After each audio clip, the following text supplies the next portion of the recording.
the general framework of the EHIA.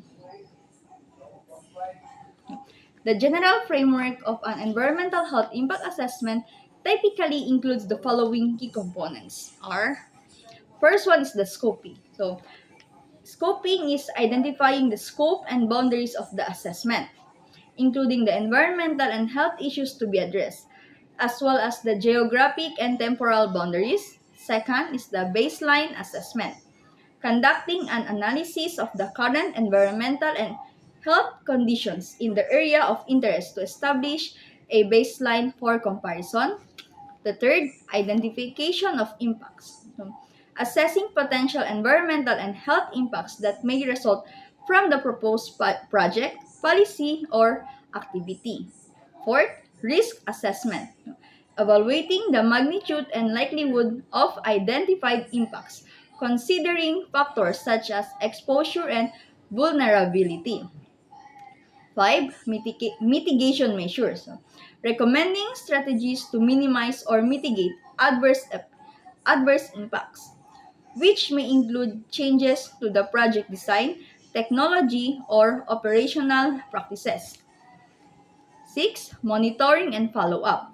So, establishing a plan for ongoing monitoring and evaluation of the project's impacts and the effectiveness of mitigation measures. 7.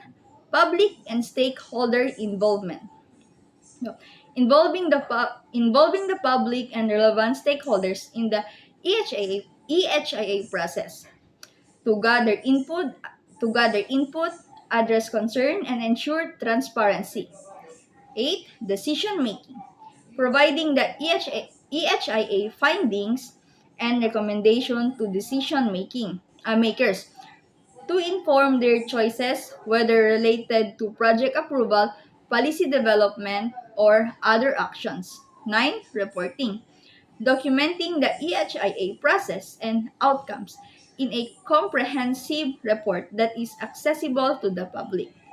Last one is the review and feedback.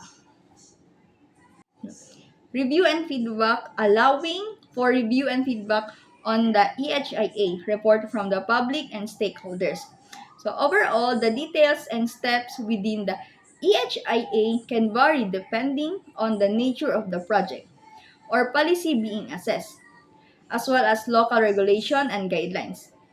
It is an essential tool for ensuring that environmental and health considerations are integrated into decision-making processes.